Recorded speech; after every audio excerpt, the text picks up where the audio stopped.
positive thinking won't let you do anything. I get so annoyed when I hear some people enthusiastically stand up and say, man, with positive thinking you can just do anything. Just believe it, and man, think about it positive enough, you can do it. I believe that's ridiculous. See, I'm 60 years old.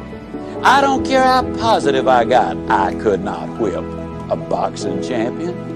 I don't care how positive I got. I could not play football in the NFL or the basketball in the NBA. I don't care how positive I got. I couldn't perform major surgery on you and have you live. Nor could I give you a lecture on nuclear physics. Positive thinking won't let you do anything. But it will let you do everything. Better than negative thinking will. Now, I know that for most busy people, getting regular exercise is about as easy as climbing Mount Kilimanjaro. But it can be done. You've just got to have a plan. You've got to set some goals, because it's just as difficult to reach a destination you don't have as it is to come back from a place you've never been. Unless you have definite, precise, clearly defined goals, you will not realize the maximum potential that lies within you. And this applies to every aspect of your life, not just exercise. Now, here's some steps you can take towards that end. First, identify your goals. And next, set a deadline for reaching them.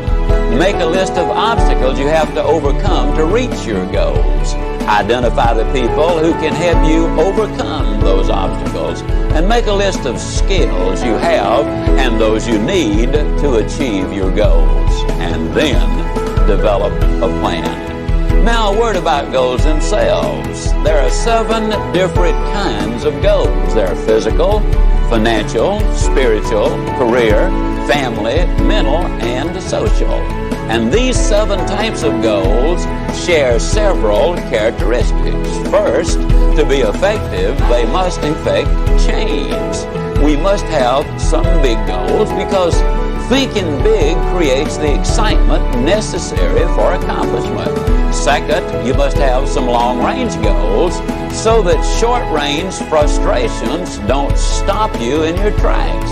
Occasionally, circumstances do arise that are beyond your control, and oftentimes obstacles such as market changes, sickness, accidents, or family problems can be pretty intimidating. But by keeping your eye on the prize, you will find that the excitement of winning that prize will carry you through the tough times.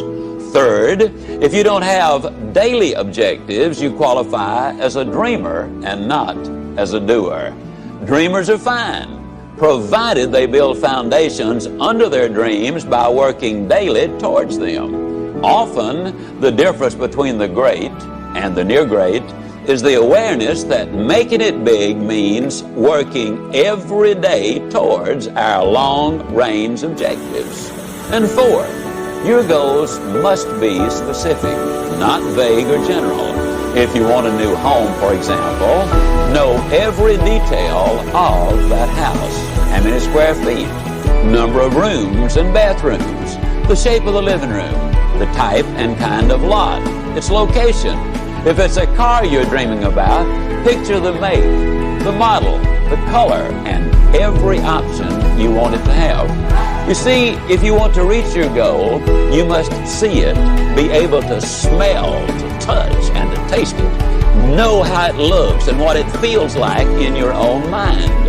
Before you can reach that goal, you see, it is true that whether you think you can or think you can't, you are generally right. Step number 6, you need to feed your mind with the good, the clean, the pure, the powerful, and the positive. Let me ask you a question. If I were to come into your living room one day with a pail of garbage and dump it on your living room floor, what do you think you'd do? I bet I can answer the question. You would either get your gun and say to me, now Ziglar, I'll bet you can clean that up. Or you'd get on the telephone and you'd call the police. Or you'd whip me as long as I was there. Those are things you would probably do. I mean, and then for months you'd be talking about this crazy guy came in my home, dumped garbage on the floor, ought to shot him. As a matter of fact, I wish I had. But we could clean the garbage up off your living room floor. But what about the garbage that we dump in our mind every single day? Einstein said that it takes 11 correct inputs to overcome one incorrect input. And a lot of the things which go in our minds and in our children's minds is not a thing in the world but pure garbage. I would ask you to do this. Evaluate what you read and what you view. Evaluate it in this light. Will this really help me to accomplish my objectives in life? Or is this going to be a deterrent to me accomplishing my objectives in life? Remember, you're what you are and where you are because of what's gone into your mind. And you can change what you are, you can change where you are by changing what goes into your mind. Now, as you probably suspect, I'm an absolute enthusiast about the cassette recorder. I believe it's the most fascinating educational tool that we have in our country. I was a visiting scholar for the University of Southern California for 2 years. One of the things they discovered was that if you live in a metropolitan area and drive 12,000 miles a year, that in 3 years' time you can acquire the equivalent of 2 years of college education. You can learn virtually anything you want to know about finances, foreign languages, the Bible, how to set goals, how to close sales, how to plan your life. You can learn so many things while you're there in your car. Feed your mind. Second thing I would encourage you to do is start reading something good every day. Did you know if you read 20 minutes a day and you're an average reader, that at the end of the year you will have read 20 200-page books, and that the average American only reads one good book a year? Think of what an advantage that will give you over the competition in whatever field you're in. Now, who does these things? Well, Mary Kay Ash of Mary Kay Cosmetics told me that she would never get in her car without a cassette that she could listen to while she was going somewhere. H.L. Hunt, worth $3 billion at his death, listened to cassette recordings until after he was 80 years old. Wallace Johnson, one of the co-founders of Holiday Inns International, over 80 years old, tells me he listens every day and reads at least 2 good books every month. Alan Bean, one of the astronauts who walked on the moon, told me that the astronauts on their way to the moon and back, and please understand, these people have the best self-images, the most clearly defined goals, the most positive mental attitude. They're the most confident, competent people as a group maybe that our country has. But these people were listening to motivational recordings on their way to the moon and back. What a delight it is for me to be able to say that some of the recordings they were listening to were fantastic.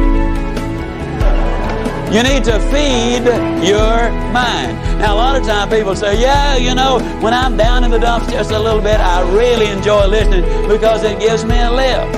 Well, I'm glad to hear that, but let me give you the most surprising news maybe you've ever heard. It's good to listen when you're down. But folks, the ideal time to listen is when you're sky high. Let me tell you why. When you're down, sometimes you grab at straws. Sometimes you grab the wrong straw. Also, a lot of times, and here's the real benefit to listening, it triggers your imagination, stirs up all of the stored information which you already have in your mind, and a lot of the good ideas then come forth. But if you're too down to accept them, then you turn away the very best ideas of all. Listen when you're up, and then with those endorphins popping, and they do pop as a result of listening to good motivational recordings, when you listen then and new ideas pop in your mind, it generates even more excitement. Here's what we've discovered. You need to listen at least 16 times to get the complete message. That's the reason I say listen to this over 16 times, because you will get all of it then. It will become a part of you. Let me say it again. You probably have been in the process of making decisions right now. As you listen, you will make those decisions. But as you listen over and over, the decision changes to commitment. And once you've made the commitment, then you will seek the training which will make the difference, because that means behavior changes. And when you change behavior, then you start developing winning habits. And that's what this is really all about. Step number 7, if you want to build a winning attitude, you need to take time. And this is probably going to surprise you based on what you've heard me say so far. But you need to take time to be quiet. You know, the average American sleeps 30 minutes too late every day. And when that opportunity clock does sound off, they hit the floor, in a dead run. They scoot past the kiddies' room on the way to the kitchen. They bang on the door, and they say, "Get up, kids, we got to go to school." Now, I don't have to tell you again, we were late yesterday morning. Don't want it to happen again. And they scoot on back to the kitchen. They plug in the coffee maker and the toaster. And on the way back by the kids' room, they bang again. Now, what I tell you, not going to have to tell you again. They scoot in, they get dressed real fast. You know, they shave and apply their makeup. And by then, the kids are up. They rustle them into the den, and they set a bowl of cereal in front of them, turn the television set on, running their mind and their body all at the same time. They gulp their breakfast down, they hop in their car, and woe be to that person who dares to pull in on them when they've got the traffic jump on them. It will be too bad for them if they do. They hustle down, they drop their kids out, they rush on down to their work, and they're busy all day, and in the evening they come home and repeat that process, and by the time they get ready for bed, after watching 3.5 hours of television, they are exhausted. You know what we need to do, folks? We need to take time to be quiet. You need to do it at least 4 or 5 times a week. A lot of people say, "Well, that guy keeps talking about time for this and time for that. I don't have time for all of these things." Let me tell you how you can create an extra 3 hours every day of your life, guaranteed. Get your TV guide out on Sunday afternoon and look at the shows that you really want to see that week. Over 70% of all of the time spent watching television, you're watching things you have no interest in watching. Let me encourage you to do this. Take a slow, lazy, drifting, absolutely meaningless walk. Just almost go to sleep on the walk. Not an exercise walk, you need to do those too, but a very quiet walk. Pick out a place in your home where you can be absolutely quiet on occasion. If you have to get up 30 minutes earlier, that's wonderful. I don't know why, but I seem to wake up earlier in the winter months than I do in the summer months. And when I get up, it's pitch dark.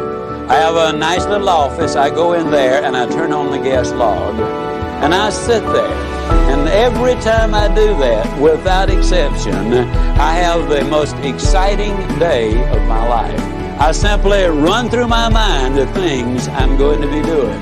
As you plan the day, as you think of all of the things we've got to be excited about, it really does renew your energy and it gets you excited about the day. Now let me tell you something. This is going to be one of the toughest things you'll ever do. When you sit down saying, "Well, I'm going to sit perfectly quiet for 20 or even 30 minutes, you will think of 2,868 reasons or things that you've got to do. You try to decide, do I raise the window or lower it? Do I turn the heat up or down? Do I cut the air conditioner off or do I turn it more full blast? Do I really need to go to the bathroom? Am I going to get me a cup of coffee? What is that noise against the outside? Maybe I better check up on that." Resist the temptation. Spend a few minutes in quiet, reflective thought. It does make a difference. Take time to be quiet. Step number 8, take time for those you love. Dr. Herb True, professor at Notre Dame, outstanding speaker, good friend of mine, suggested this, which I really think is so valid. Frequently, every 2 or 3 months, you should close your eyes and visualize that everybody whom you love, really love, were suddenly, completely, totally, and forever taken out of your life. Then ask yourself the question, what would your regrets be? Would you really regret that you had not picked up the telephone and called that distant cousin, or even a brother or a sister, or a mother or father, or a son and a daughter? Would it be really a heartbreaking experience because you had not called and said, "You know, I'm really sorry that we had the problem. I don't know whether it was your fault or my fault, but let's get together and solve the problem. Take time for those you love. Spend time with each other. Those of you who are married, spend time as husband and wife, just enjoying each other, communicating with each other, getting acquainted with each other. Earlier I said all of the studies revealed that if there is that close relationship, then success is more likely to come your way.